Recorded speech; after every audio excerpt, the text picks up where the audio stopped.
नमस्कार भाई और बहनों। मैं अपना एक लेख आपके समक्ष प्रस्तुत करने जा रहा हूँ। मेरे लेख का शीर्षक है भाजपा की हार। यह लेख मैंने तब लिखा था जब अटल बिहारी वाजपेयी जी की सरकार गिर गई थी और मनमोहन सिंह भारत के प्रधानमंत्री बने थे। तो उस समय की घटनाओं और परिस्थितियों को ध्यान में रखकर मैंने ये लेख लिखा था। अब मैं आपके समक्ष अपना लेख प्रस्तुत करने जा रहा हूँ। मेरे लेख का शीर्षक है भाजपा की हार। भाजपा को बहुत ही सुनहरा मौका मिला था, लेकिन भाजपा ने उसे गंवा दिया। भाजपा ने पिछली सभी सरकारों की तुलना में सबसे बढ़िया काम किया था, लेकिन हमारा समाज परम विकृति में डूबा हुआ था। ऐसे समाज में चुनाव जीतने के लिए असाधारण विकास करने पड़ते हैं। लंबे समय से एक ही पार्टी का शासन होने के कारण भारतीय समाज परम विकृति में डूबा हुआ था। सबसे पहले अगर हम कृषि क्षेत्र को ही लें, जहां करीब 80% जनता जुड़ी हुई थी। ये लेख मैंने आज से 20-25 साल पहले लिखा था। तब कृषि के क्षेत्र में लोग बहुत बड़ी संख्या में जुड़े हुए थे। भाजपा ने कृषि के विकास के लिए जो कुछ किया था वह इतना अव्यावहारिक था कि उससे किसानों को कोई फायदा नहीं हो सकता था। जिस तरह की प्रशासनिक व्यवस्था हमारे यहाँ कार्यरत थी, उस तरह की व्यवस्था में कोई भी सरकारी योजना सफल नहीं हो सकती थी।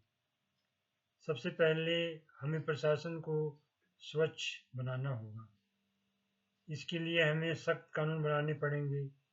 फिर हमें कृषि क्षेत्र के विकास के लिए कई तरह की योजनाएं बनानी पड़ेगी। वैसे अगर भूमिहीन किसानों को भूमि दी जाए तो ये सबसे अच्छा हो रहेगा।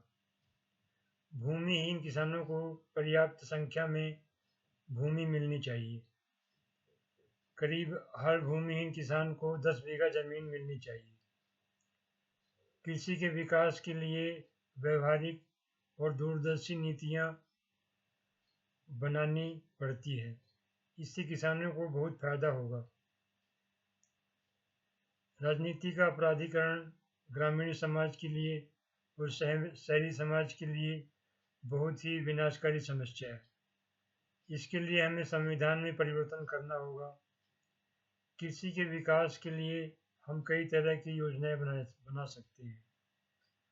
अच्छी योजनाएं इतनी हैं कि उसकी गिनती नहीं हो सकती है। गांव में शिक्षा के विकास की बहुत ही आवश्यकता है। गांव में ढंग से स्कूलों में पढ़ाई नहीं होती है। गांव में अध्यापकों की बहुत अधिक कमी है। बहुत से नए स्कूल खोलने की आवश्यकता है। शिक्षा को ही अगर ढंग से विकसित किया जाए तो इससे ही बहुत से लोगों को रोजगार मिल सकता है। स्वास्थ्य के मामले में ग्रामीण भारत बहुत पिछड़ा हुआ था और अभी भी पिछड़ा हुआ है। जिले के अस्पतालों में इतना भ्रष्टाचार था कि उसे कसाई घर कहना ज़्यादा अच्छा होगा। अभी भी जिले के जो सरकारी अस्पताल हैं उनमें बहुत अधिक भ्रष्टाचार है। ब्लॉक के डॉक्टर सरकारी डॉक्टरों को ब्लॉक के डॉक्टर सरकारी दवाई को पैसे लेकर देते थे। इस तरह से हम देख सकते हैं कि ग्रामीण भारत स्वास्थ्य के मामले में अत्यंत पिछड़ा हुआ था और अभी भी बहुत हद तक पिछड़ा हुआ है। ग्रामीण भारत में पुलिस स्वयं कई बार चोरों का काम करती थी। वहां पर पुलिस को लाइसेंसधारी गुंडा कहना ज़्यादा सही होगा। लोग इस तरह से लोग इस कदर अज्ञानी और पिछड़े हुए थे कि वह किसी भी तरह के अपराध का प्रतिरोध नहीं कर सकते थे।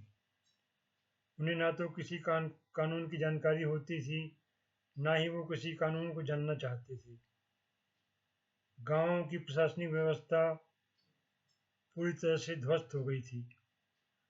अब गांव की व्यवस्था जहाँ जहाँ भाजपा का शासन है वहाँ वहाँ काफ़ी अच्छी हो गई है। गांव में जो प्रशासनिक अधिकारी थे वो गांव का विनाश करते थे। गांवों में बहुत सी खेल प्रतिभाएं और अन्य तरह की प्रतिभाएं सही सुविधा और भ्रष्टाचार के कारण दम तोड़ देती थी। मैंने अपने ही गांव में बहुत से खिलाड़ियों को भ्रष्टाचार का शिकार होते देखा था। गांव के नेता सिर्फ लूटने में ही व्यस्त रहते थे। उन्हें जनता की समस्याओं से कोई लेना देना नहीं होता था।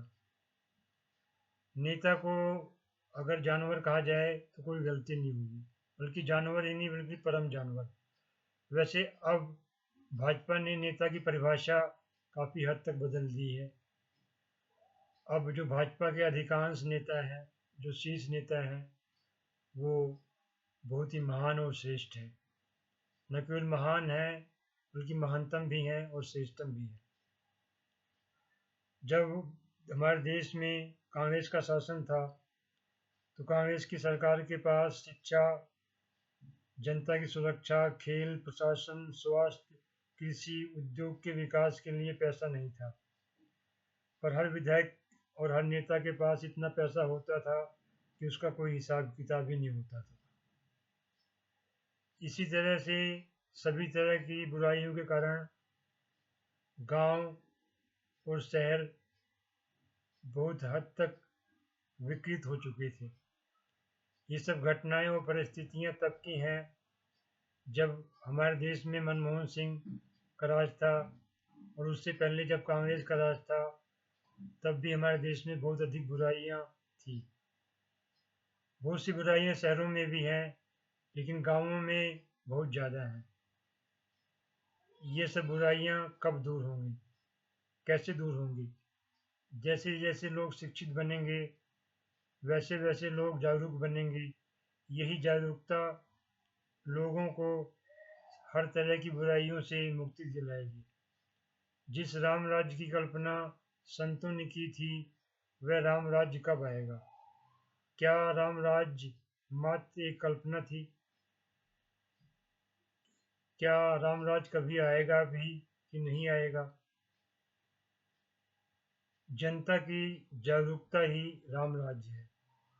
जैसे जैसे लोग अपना विकास स्वयं करेंगे वैसे वैसे लोग अपने नेता स्वयं बनेंगे, और इस तरह से कुछ ही वर्षों में भारत एक विकसित देश बन जाएगा।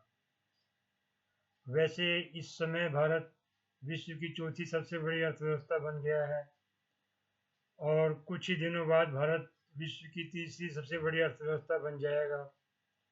गांवों में स्त्रियों की शिक्षा पर ध्यान नहीं दिया जाता था, पर अब लोग स्त्रियों को और अपनी बेटियों को पढ़ाने के लिए विशेष ध्यान दे रहे हैं।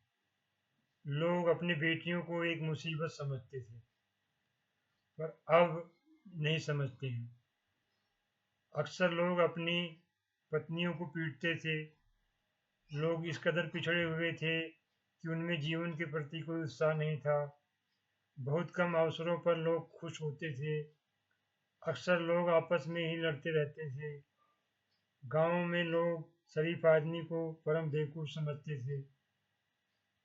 गांव में लोग अपने ही हितैषी की पीठ में छुरा घोंप देते थे।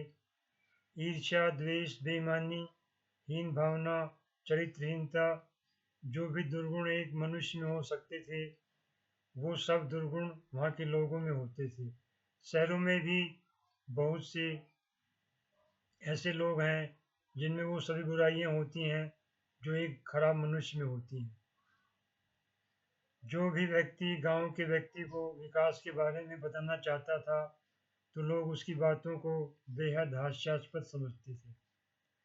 कभी कभी लोग रामायण सुन लेते थे, लेकिन कुछ ही देर बाद में लोग उसे भूल जाते थे। गांव के लोगों ने टीवी पर कई धार्मिक और आध्यात्मिक टीवी सीरियल देखे थे, लेकिन उससे उनके जीवन में कोई परिवर्तन नहीं होता था। इस तरह मित्रों, इस वक्त भारत एक बहुत ही महानतम लक्ष्य की तरफ बढ़ रहा है। इस समय भारत में एक ऐसी सरकार है जो कि भारत को एक विकसित देश बनाने के लिए पूरा प्रयास कर रही है, और भारत कुछ ही दिनों में एक विकसित देश बन जाएगा। ये हमारे देश के लिए अच्छा होगा, ये हमारे नागरिकों के लिए बहुत अच्छा होगा। इस तरह मित्रों, दोस्तों, बंधुओं, भाइयों और बहनों, मेरा ये वीडियो समाप्त होता है। मेरी वीडियो को देखने के लिए आपका बहुत बहुत धन्यवाद। वंदे मातरम। भारत माता की जय। भारत अमर रहे। भारत विकास करता रहे। भारत आगे बढ़ता रहे। नमस्कार। जय हिंद।